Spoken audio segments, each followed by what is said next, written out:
Hello, this is George Sandman. I'm the founder and CEO of Growth Drive. And Growth Drive is a system used by business advisors to drive client profits, growth, and value.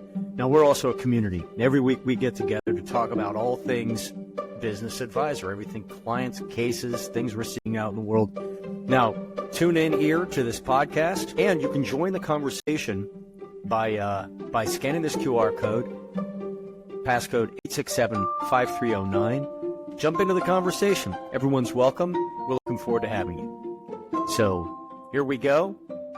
On with the show.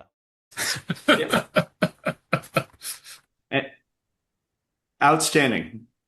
It looks like you absorbed the material. Maybe we should make the quizzes a little harder. No need to. No need.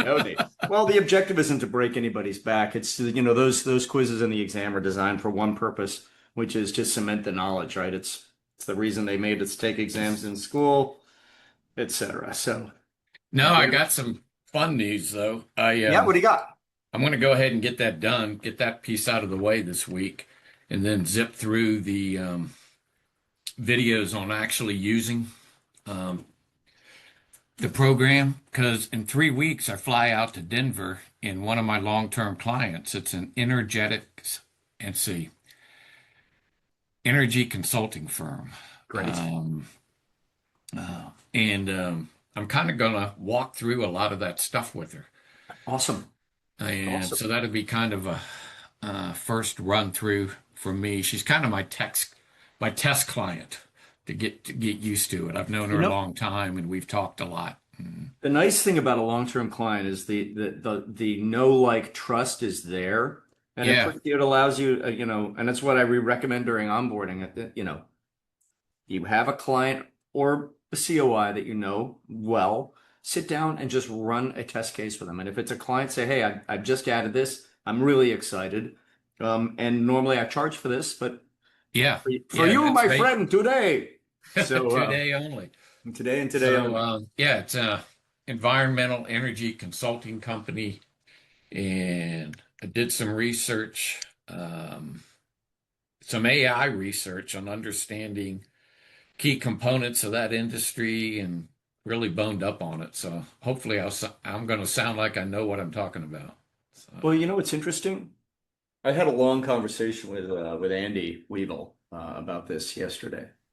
And the last thing we want to do is talk about AI, right? Directly. Because we are not, even those of us who are experts in AI, we're not, they're painfully aware that, first of all, the race, the finish line is just hurtling away from us. But what we are is, you're a participant in this integrated infrastructure. And part of one of your resources, your key resources is an AI augmented software.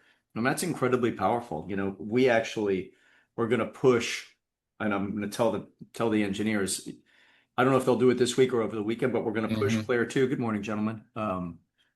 Claire 2 is doing just fine. So now we all need to hammer on her and teach her, you see how fast AI learns. Oh, yeah. We are also adding a second.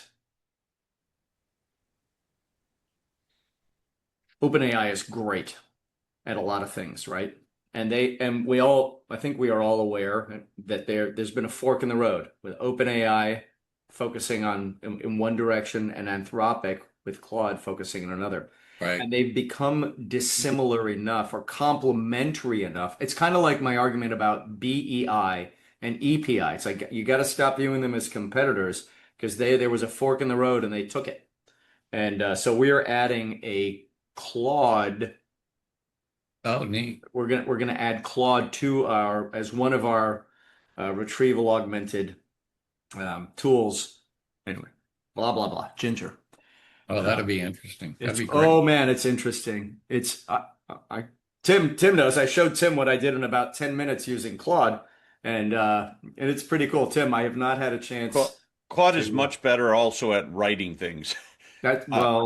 Yeah, a ton better at writing things, right? So I just I just Which is ran why a I said, blog through. Think of them as artist and scientist, right? Right. I just ran a blog through ChatGPT, and not only does ChatGPT not do as good a job, but the formatting that you get back is horrendous. Where Claude gives it back to you in a Word format, looking like you could actually show it to somebody, right? Not have to spend 2 hours cleaning it back up. Yes, and without going down a rabbit hole, with OpenAI, it need not be, but they've chosen a different way of approaching it. But Eric, to your point, I mean, OpenAI's reasoning is outstanding. Its analysis, its research capabilities, it is really, really sharp. Claude gives you beautiful deliverables, right? Yeah. And that's what we're all about. So Yeah, and I, the answer might be you run it through ChatGPT and then you run it through Claude to get it pretty Hmm. and well written.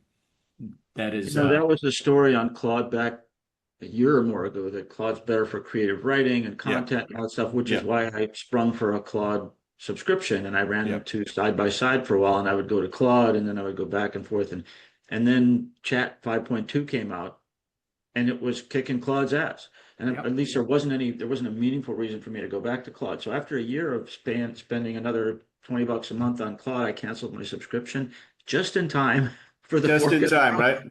right? Just in time for the fork in the road. So I have a stack of chat assets now that's taller than me, and I'm wondering, how do I get back in the game over to Claude?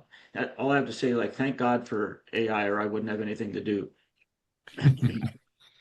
Well, and to build on that point, what AI is doing for us, it's adding a tremendous amount of efficiency. I'll pick up on Eric's comment, right? So Eric, your comment that it's able to write things.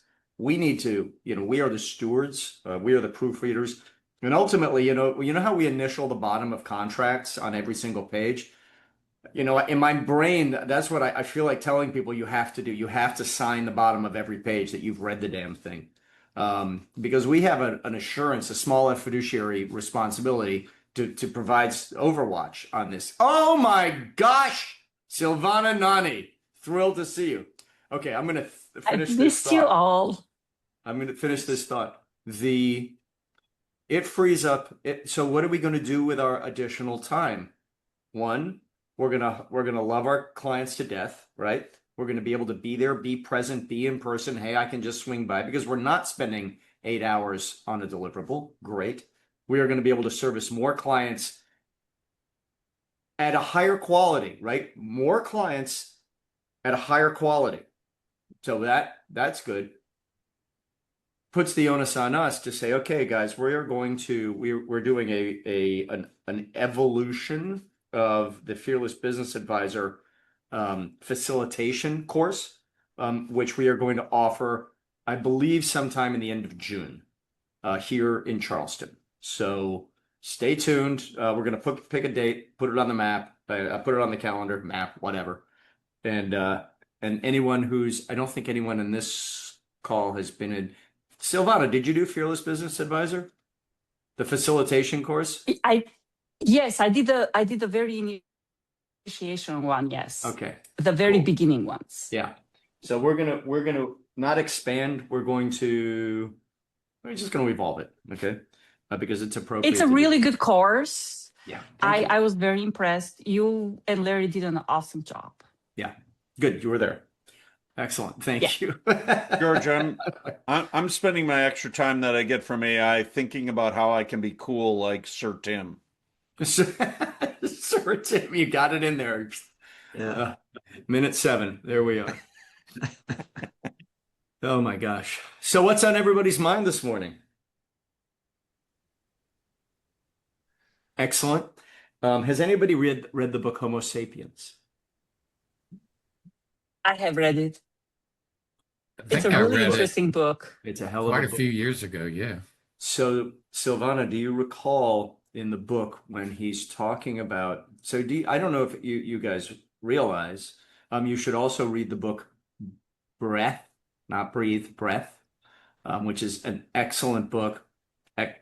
It's a life-changing book.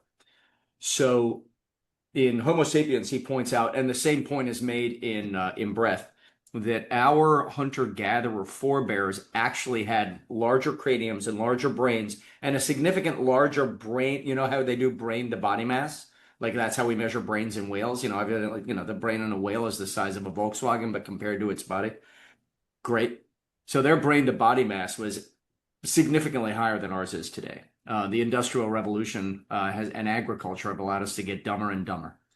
But what they've figured out by studying some of the peoples, I don't know what the term is, tribes, original peoples that are still sort of lost to the modern world or have not yet found the modern world, is that their level of happiness is through the roof. And they spend 3 or 4 hours a day, every day, procuring food and shelter and stuff. And they spend the rest of their day sleeping and chatting and telling stories and really having a very satisfying life. I mean, imagine. No email? No email. And I was thinking about that, that happiness.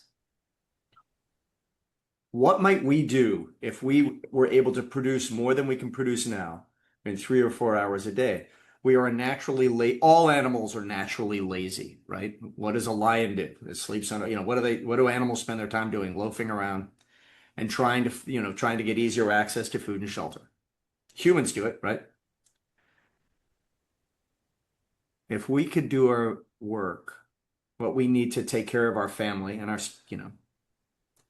in 3 or 4 hours a day, what might we do with the rest of the time? And sure, there are those among us, but I don't think any of them are in this community. No judgment, right? And some people are going to be like, well, I'm going to nap and binge watch, I'm going to get on Instagram and watch reels. Great, good for you. I think we tend to be lifelong learners, and what will we find ourselves doing, right?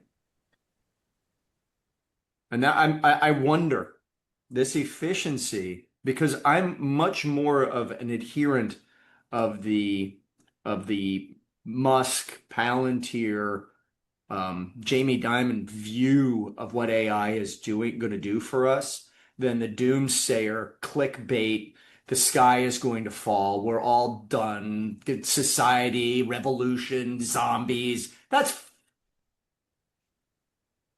baloney.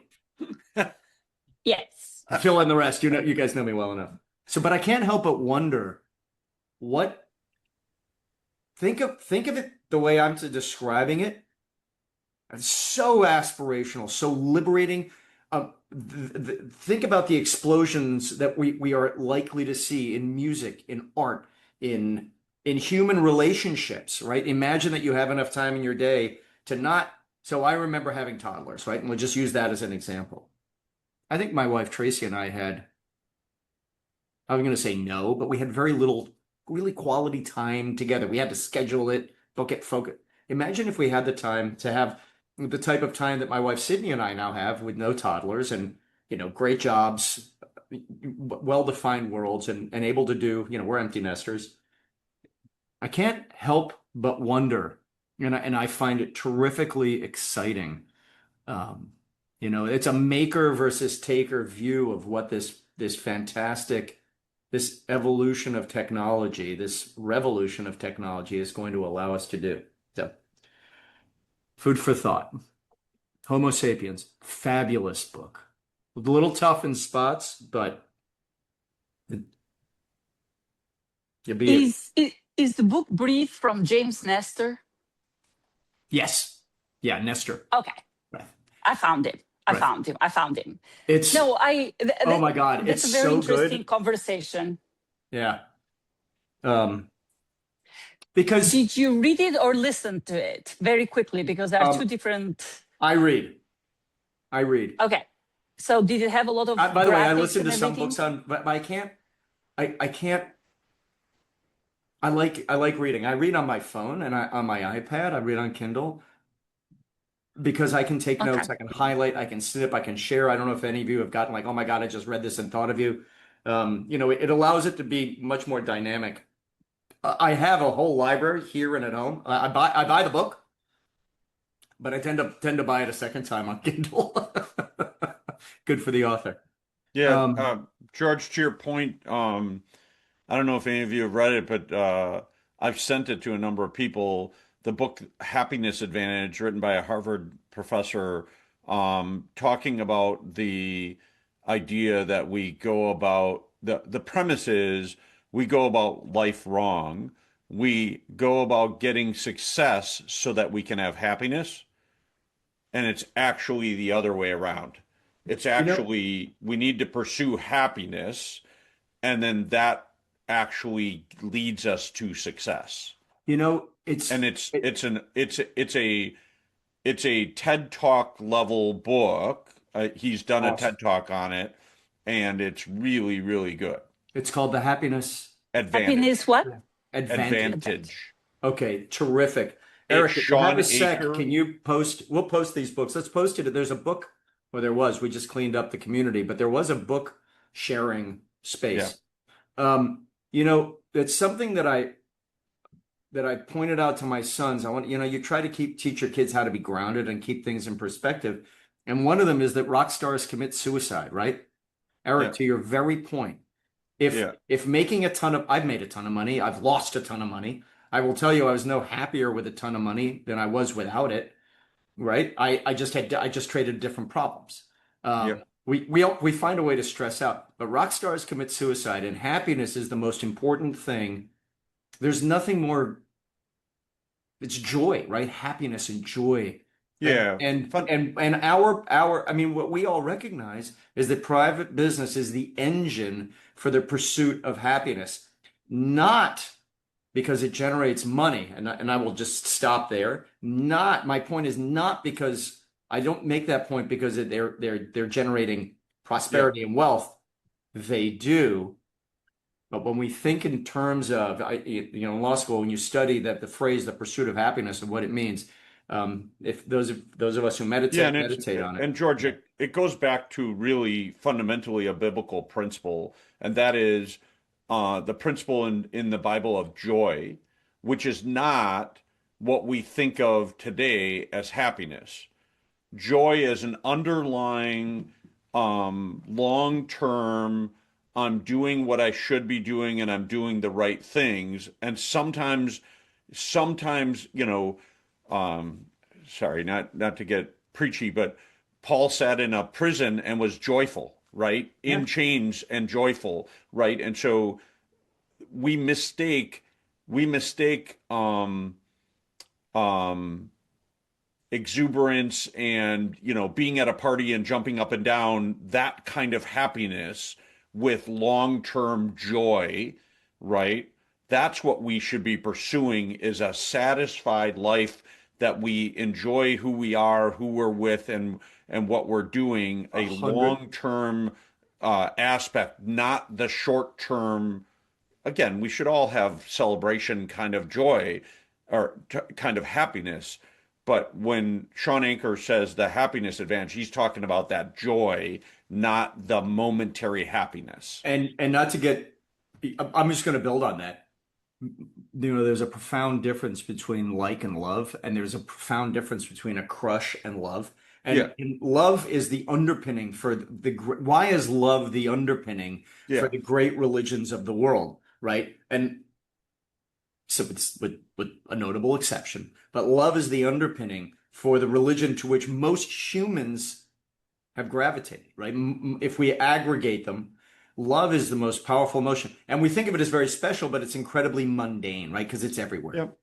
Joy, joy and happiness, who's met someone who I call it beatified? You meet them and you're like, wow, that that person is I just want to be near them. Well, Evidently, Sir Tim is one of those people. evidently Albert Einstein was one of them. Our Pope John Paul Mother is one of them. Teresa. Mother Teresa is an interesting character, but a person who has I met her. Did you? I so tell us, because I Albanian. did not. In Albania, she wasn't She's Albanian. Albanian. We go. It's the mafia. They're coming for The you. most selfless person I've ever met. Yeah. Or Yeah. no. Yep. Well, but she lived in love. What I find terrifically, there was an article years ago. It was about Pope John Paul II. Yep. Sorry, bad Catholic. And and Mother Teresa, and they both had crises of faith, and that's a different topic. Yeah. But this whole central point of how do we create, and you can't force someone to be happy, right? You can't force someone to love, but you can create the conditions for happiness, right? And that's where I think private business creates the conditions for happiness, helping you have food and shelter and a Yeah. sense of well-being and a sense of community and being Well, around like-minded people, and George, to bring this all back to helping our clients, Yep. right? We tend to grab our bag of technical tools and walk into a client and say, "Let me get out my wrench and fix that for you. Let me get out this."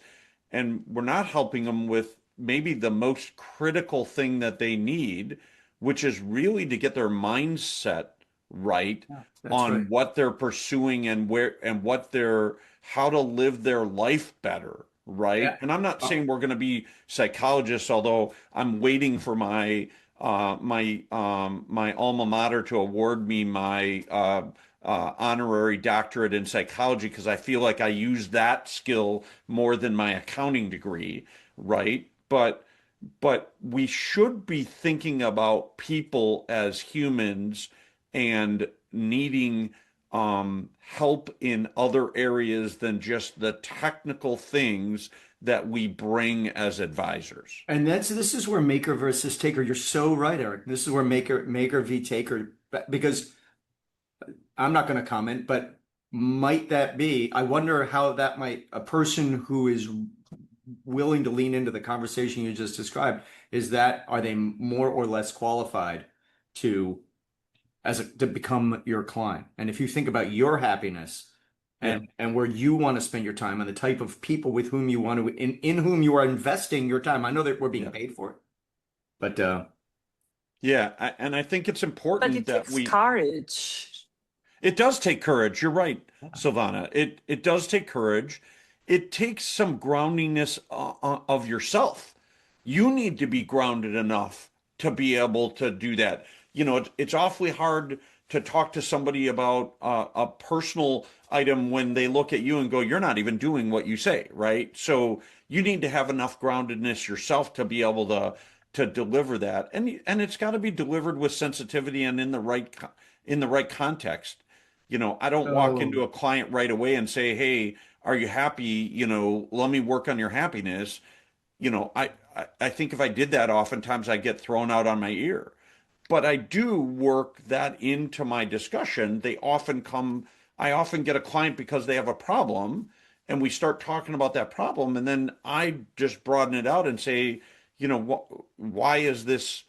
Why is this bothering you? What's really underlying this? And it often is some other things, right? And when you peel that onion back and you start understanding what they're concerned about or what's bothering them, and you can start helping with those underlying things, and they're sleeping better now, or they're enjoying more of their time. I mean, we started this with giving people more time from AI. Time is important to do some of these things. yes. But if you give somebody more time and you laughingly said, some people might, scroll on Instagram or Facebook more. If you give people more time and they don't have a purpose for it, they're not going to gain any advantage from it.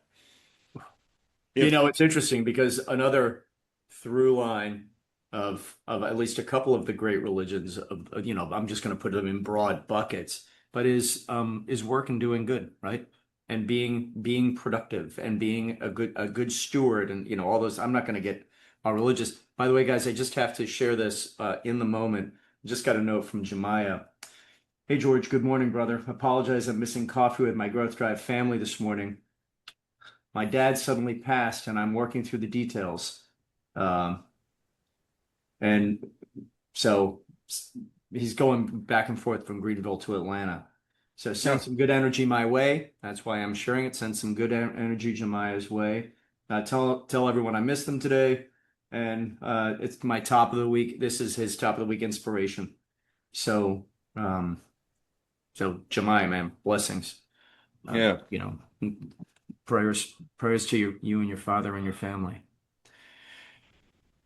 challenging situations. Life comes Again, at you fast, man. back to our joy conversation, Yep. not going to be super happy during that, but you can still have underlying joy even Oh, during that. 100%. 100%. Bye, dude. Safe travels. It's 100%. You know, one of my friends from college passed away in January, and we had we were all up in Boston end of last week to celebrate his life, and the family did an astonishing job. But you know, it was a joyous occasion. Sure, there were tears, but at the end of the day, it was a joy-filled occasion. Yep. And yeah, yeah. So to the extent that we can bring our clients, so that the point you're making, Eric, goes to the growth conversation. And let's go back to intent and having the presence. There are some skills, fearless business advisor, but having the presence and the patience and the kindness to lead a conversation about where their life is going, Yeah. and how the business may need to serve their life in terms of community prosperity, personal wealth, and legacy, right? That Yeah. mosaic that we all care about so profoundly. The growth conversation is about, you know, these topics. It is imbued with these topics, and frankly, this philosophy of helping people pursue happiness, and to the extent we can help their business deliver, bingo.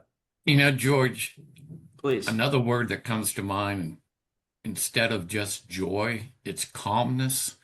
And I'm thinking how many business meetings I've walked into, and if you can walk into it with a sense of calmness, Yeah.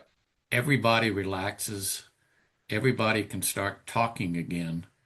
And that sense of calmness comes from having your life, your act together, Yeah. and have taken the time to have the knowledge to bring into that meeting. 100%. AI can provide a lot of that. 100%, Rick. I love that. And to what extent in your mind does confidence play into that? Not brashness, but you know, like that beatified confidence. It's that feeling you walk in and everybody finally they kind of settle down and they say, okay, he's not a hothead. We know he's done his homework, and everybody just relaxes. Yeah, it's true. It's true. Yeah.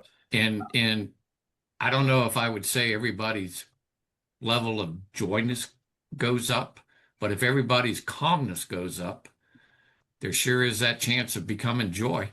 And Rick, and you're providing the opportunity for joy, right? Right. Yeah. Yeah. That's all we can do. Provide, you know, help create the opportunity. I'm curious to hear Tim. I can see the gears spinning in there, but we haven't heard much out of Tim yet. What are your thoughts on this topic, Tim? Well, I've read Sean Akers' book, and I think he's got a great point. You know, it's a chicken and an egg conversation, and I think a lot of people have it backwards. I do believe that the primary outcome of what we're doing when we're talking with leaders about their strategic intent is we're trying to help them find peace of mind. We're trying to help them find that peace that Rick is talking about. Because when their business is running better and achieving its full capacity and et cetera, they're going to rest easier than the unsettledness that they're facing with it running less than ideal. So Yeah. I've got a client that's in that mode right now, and the chairman is very unsettled, and we can get that right. He's gonna sleep easier and have more joy, and so will everybody that's within earshot of him. So Yeah, it's funny, Tim. We talk about that all the time with clients. Is let's get your business back to have it so you can have fun with it. Is it going to be fun every moment? No, it never is fun every moment. Life isn't fun every moment, but we can get your business to be overall fun to be at and run again if we do some of the right things. 100%. I do You think know, in and the growth ironically, conversation, go ahead, Tim. Sorry. I do think in the growth conversation, asking that question is a bit of a paradigm breaker, because people are coming in expecting to talk about business, you know, revenues and expenses and staff, et cetera. technical tools. When you get to the point where you can say, well, what would it take for you ask, what does your business need to do for you in the next 2 to 3 years, right? That's a great question. But when you ask, what would it take for you to have peace of mind with this business? That's a bit of a showstopper, and I it'll often in the first 2 or 3 questions ask, are you still having fun in your business? And I find that question, like you said, Tim, is an icebreaker that I often get a startled response out of that. Like, you mean I'm supposed to have fun doing this? Yeah, it can be fun. Right? Ask that of a parent with 4 or 5 kids running around, right? Like, is this fun? Right? In moments they'll say yes, but are they looking at it like that, right? And one, please, if you're not using it, please, and we're publishing an update, not a word changes, just a graphic update. Please look at the one-page strategy planner, because this is where the strategy planner starts. And if you want to make business fun, use the business flow scorecard. Use a scorecard. Use an Excel spreadsheet. Use the back of a napkin. I don't give a flyer what you use, but track a dozen key metrics every week, and it quickly does become. It may be frustrating, but it promotes conversation. And it promotes gamesmanship, right? Sort of gaming the business and getting into, okay, how do we work together as a team, as an integrated unit, focusing on increasing strategic capacity, focusing on driving key numbers up or down, as the case may be, and it becomes fun. I mean, and it should be, right? God, we've got to do this. You guys have heard me say this. We have to do this anyhow. We might as well have fun doing it. Yeah. A misery. Ugh. Yeah. So. Yeah, but how many times do we run into a business owner? They started out the business because it was fun. It started to grow. It got more complicated, and now it's not fun anymore, right? It's work for them, and part of that is because it's gotten more complicated and it's not the same thing. Look, as a empty nester also, George, like, it wasn't the same having teenagers as it was having, a 3 and a 5-year-old, right? Like, 3 and a 5-year-old was fun. Teenagers was work. It was still fun in a different way, though. It wasn't fun like they ran to me and said, "Daddy," when I walked in the door at the end of the day. They just had their hand out. Yeah, right. But it was still fun, but it was a different kind of fun. If I keep expecting my kids to act like they were when they were 3 and 5, then I'm going to be really disappointed and not have the fun if that's my expectation, right? And I think this is the problem in a lot of businesses is we started up and we designed something that's really fun at the start. It evolves because it always does. And we miss the fact that we can have fun in the new normal because we just keep saying, "Oh, why can't it be like we had before?" Right? And this is a fundamental problem of business owners and getting them to understand you can have fun in this new thing. You just have to do it differently. Well, you have to, it's investing in it because it's like, I listened to Sharon. This is Sharon B. Heaton, Liftoff. I have, if you'd like a book, send a self-addressed envelope to Box. But I have a stack of her books. If you're interested in it, I let me want know. one. Okay, for the price of postage, we'll send it to you. And That would be lovely. So she's great. Now, she made the point in a talk I saw her give recently that business is like another child. Now, I'm going to use that because building on your point, Eric, and then Silvana, to you, we invest. Having fun with your kids, having kids that are fun to be around is the result of having invested, having had guidelines, rules, accountability. There are a lot of things we teach our kids. Like, please, I want to evolve to a place where you're always one of my kids, man. When they're in their 40s and I'm about to kick it, they'll still be my kids. But we have a great friendship, and we should be able to have that relationship with our business. And so it's intentionality. Okay, I'm going to stop. Silvana Nani, go ahead. I took the mic from you. I apologize. No, it's okay. This is a very interesting conversation. First and foremost, I think the way I view, at least that I'm doing a good job, is if I'm there to sort of untangle, unearth what really, really matters to the business owner. And very often, what really, really matters needs some really smart questions and just letting them talk, but also prodding them to answer their own concerns or question by asking the right question. So that's number one. But I think what Eric is making a really good point, and I've said it before. I've taken all the growth drivers that George so wonderfully put together and turned them into a maturity model to explain the evolution of both, what matters and goals at specific time in a company's journey and the owner's journey, as well as decisions, as well as things that matter and how they change over time. Like if you're not good at, or if you don't care about managing people, then there is a different decision you make earlier on and what mattered then versus the other one. So I think that that helps a lot. But I have being gone through personal and business sort of challenges, I have a very simplified view as far as like what constitutes fun or how to get to the fun or how to address the pesky, the friction thing that actually make fun less fun is I try to figure out, what I like or what the person loves or what they're good at and identify the ones that they don't care about and then to do. And then the other thing that I do is I just say, okay, so let's figure out how to take off your plate the things that you don't care about. And then let's focus on the things you care about. And let's find solutions for those that are going to bring back the same results if you were doing that particular job that you don't like.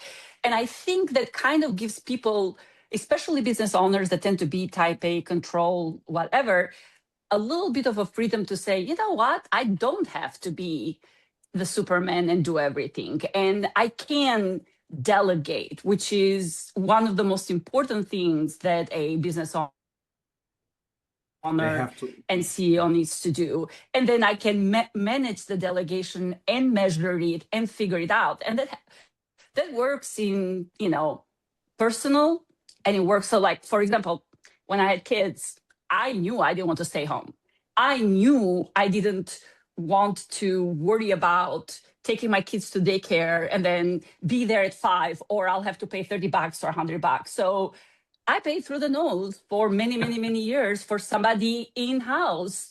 And I did that intentionally from the beginning. So yes, I could have had a couple more million right now. However, the truth of the matter is it gave me the peace of mind to do what I wanted to do. And maybe I wasn't happier, but I had one less thing that actually ate at me or aggravated or created friction in my life. And I said that all the time because if we look at things from that practical and intentful perspective, then we look at all the problems that the business owner has from that lens. And then there's always a solution to a friction or a problem. We just need to figure out how we approach it. And to your point, Silvana, and this is why we have the analyze, design, execute, analyze, design, execute, analyze, because businesses run, to your point, you just made the point. Tell me if I don't have this right, but businesses run from bottleneck to bottleneck, right? And we need to help them understand that it's never going to be easy. Yeah. But if you know how to tackle the bottlenecks and if you've delegated with accountability, life is good. So true, but we have to be a little bit. I don't want to be too kumbaya, by the way. I mean, this is hard stuff.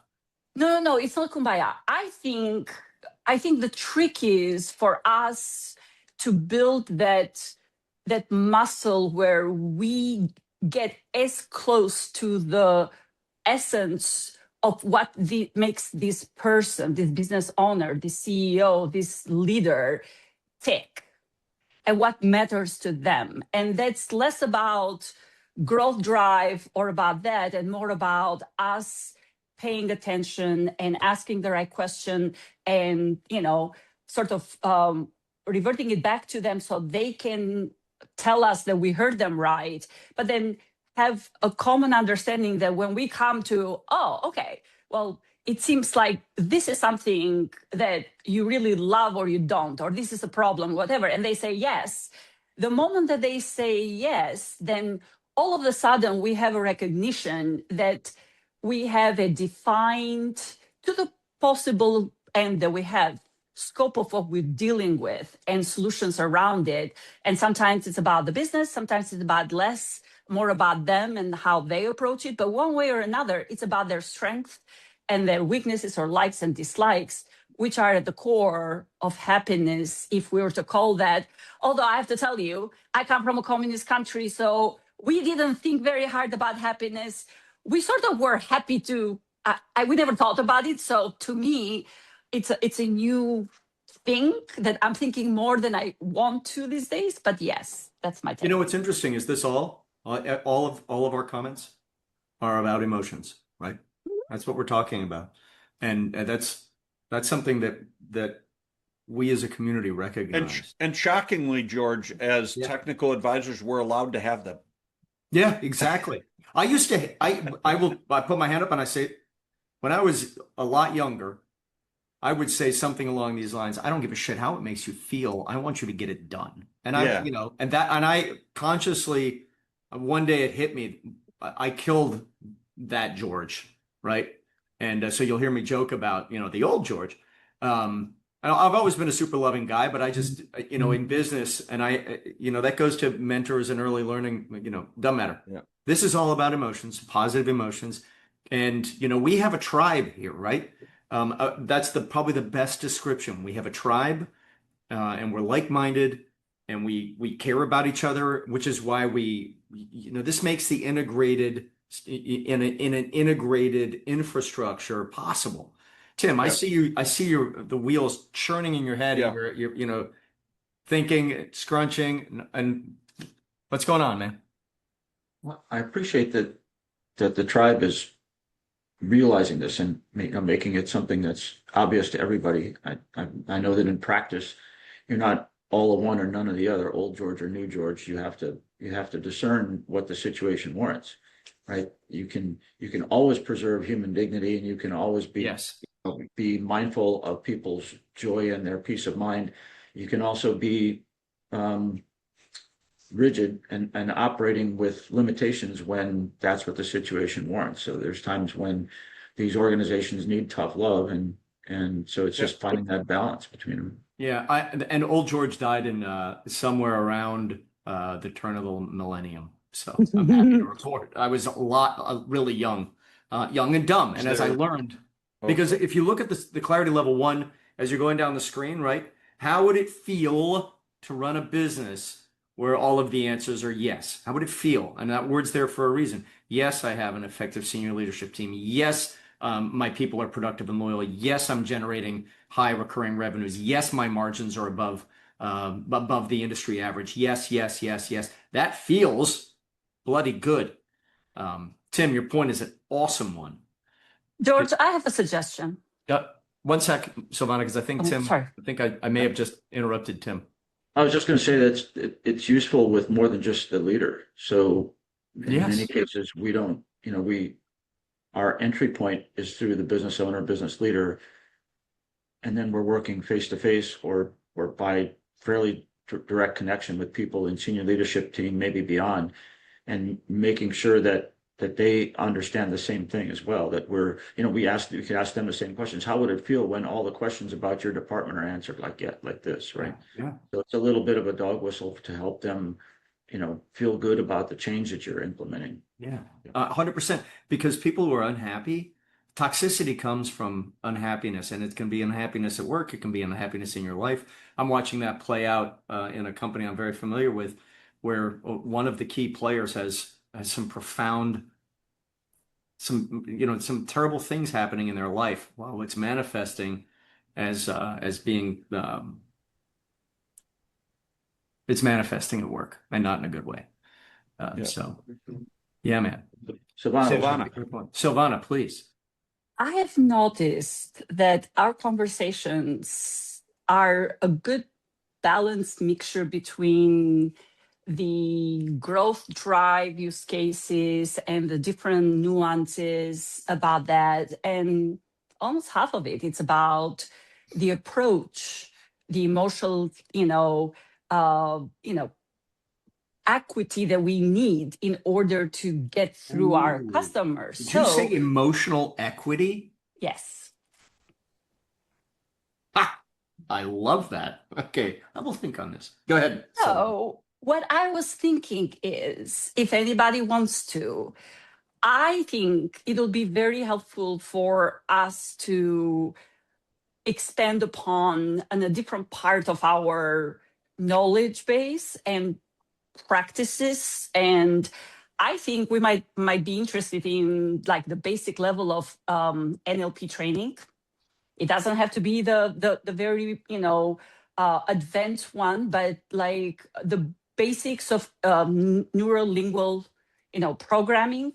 It's all about what we're talking right now. It's about assessing and understanding and getting the bigger picture. I think that at least for me has been very helpful, and it is something that you don't just learn and you're gone. It's like you have to just you just have it's a craft. You just have to like always apply it and be on it. And I think that it might be very helpful because it gives a different dimension, that it's less just practical psychology and behavior. And it's almost like envelopes the bigger picture. It's almost like a vessel on everything else that we know, and will make it, much more helpful. And if you guys are interested, I might even ask the people that I went through the training, which are some of the top. They're from Canada, practitioners and trainers in the world. But what I was thinking is, they have a whole area just for business and business owners, and they have some really interesting assessments and so on. I'm not saying that we should all learn how to do those, but I'm just saying is that if we have the context around it, then, it might be helpful. I mean, Tony Robbins, It was good for Tony Robbins from the beginning, and Dan Graciosi and all the politicians and all the CEOs. So if all the people at the highest level are doing it and they are taking a lot out of it, then maybe it'll be helpful to us. Well, and Silvana, you make a great point. Who here uses something like DISC? I'm just going to use DISC as a placeholder. Yeah. I use so many of them. Yes. Yeah. So many people who are doing very well in the community start understanding the people. Right? The people. Yeah, and the problem with tools, fairly simplistic tools like DISC, might be that they take into account the personality parts, but they don't necessarily address emotional intelligence, right? Those are right. Yeah, true. Those are separate issues, right? And George, I was going to suggest, you asked several weeks ago, what should we be thinking about in the summit? One thing that might be interesting in the summit is some sort of discussion around this topic of helping clients outside of our technical ability. How do we connect with clients, and how do we help them connect the technical advances that we give them to the emotional benefits that it could, that continuum of it, right? It's not just about turning the wrench on that nut and making it tighter and now we can walk away. What are those deliverables, or better said, what are those connection points that we can make on this side of the ledger, if you will. So Eric, that is a great. So I sometimes fantasize is that I imagine what it would be like. There are things I would love to workshop, but nobody's going to fly to Charleston to workshop.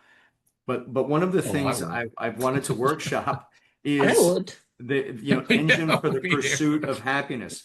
And if we think about a table exercise where we're talking about Yeah. the pursuit of happiness, and I'd love to know how it. God, I'd love to see. Can you imagine?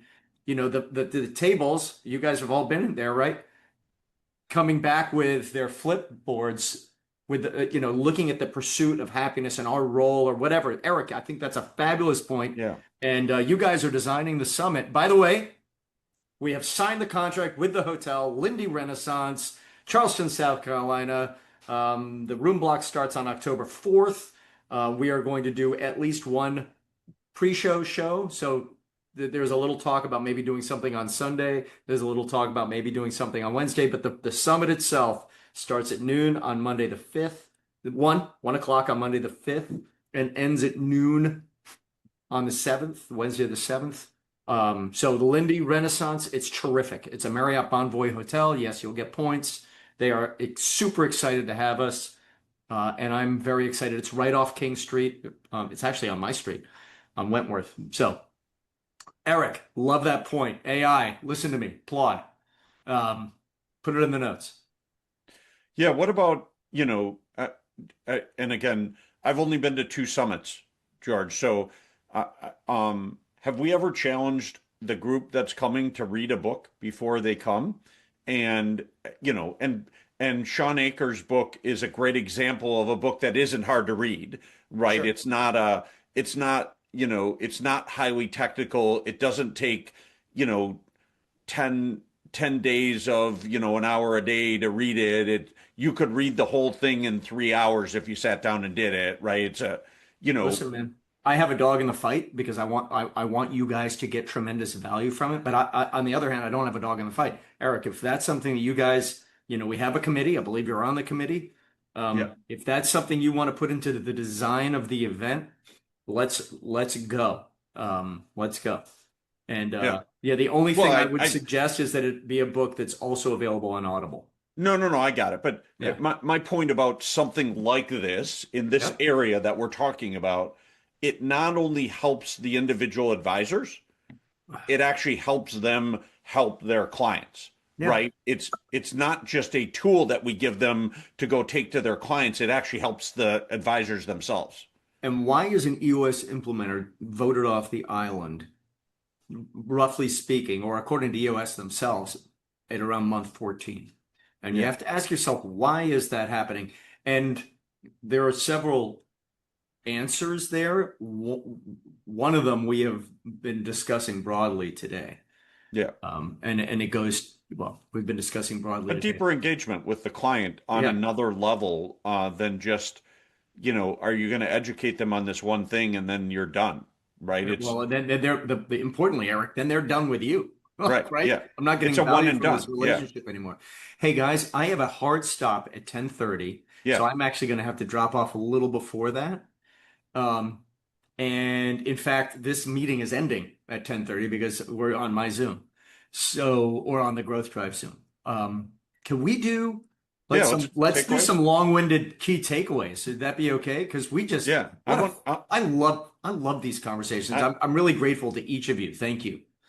I want to hear Tim's and Rick's takeaways because I think Silvana and I have been hogging the mic with you, George. So, Tim, what's your takeaway? I just appreciate the variety of conversation. In this particular case, it's important. It's not urgent, but it certainly is important, and that's to understand what's the main thing.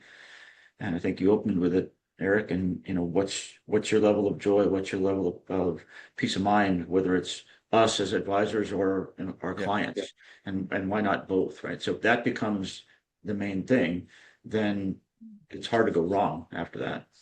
Yeah, 100%. I think it also communicates, to your point, Tim. It also communicates, to use a George word, our intent. Is our intent to sell you this tool, this shiny tool, or is our intent to help you as a person? Yes, we're here to help build their emotional equity. Yeah. Well played, Tim. Touchdown. Equity, emotional equity. I better TM that. Yeah, you Yeah. better TM that. Rick, what's your takeaway? Well, one thing you'll soon learn is I'm not a very long-winded person. Me either. But You and George are twins. the every client I've ever truly enjoyed working with is one that I've built a trusting relationship with. And the trust build up to me begins with me sharing some of my growth with them, letting Yeah. them know I've been through crap and how I've gotten through it, both business 100%. experiences and personal experiences. Yeah. And they get to see that, okay, Rick's been through crap. He's willing to share it, be open to it. And then that's always broken the ice a lot. Then they'll start sharing. Yeah. And That's once awesome. you're there, then the real stuff that's bothering them is what shows up.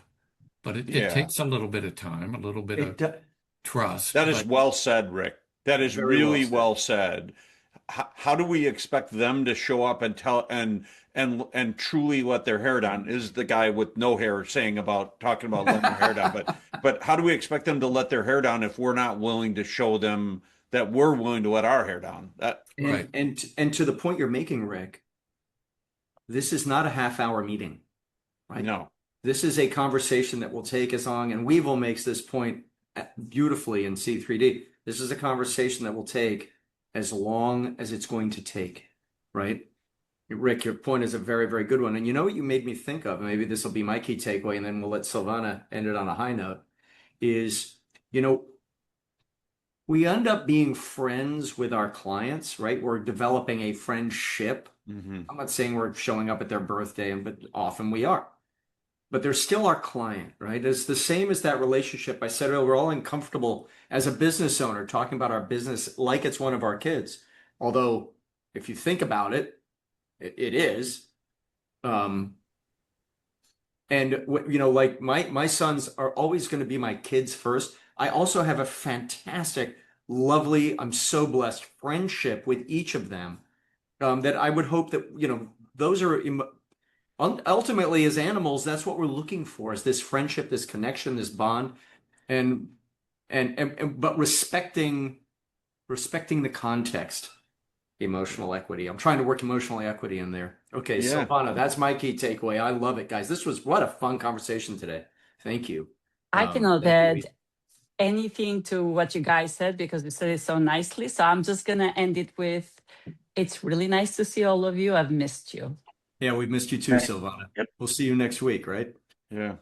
I All right, will. listen, lady and gentlemen, this was a terrific discussion. Thank you. Please, if you mentioned a book or you think of a book, post it in Circle. And if the book area, so we went through anything that wasn't being used where they had no engagement, it was just noise, we got rid of. So if the book area isn't there anymore, just post it. Put it in post here. Share it. Okay. Okay, super. This was great. Thank you, guys. Thank you. Really appreciate it. Have a great week. Anything I can do to help, please let me know. Bye-bye. You know how to reach me. Okay. See you next week. See ya. Bye.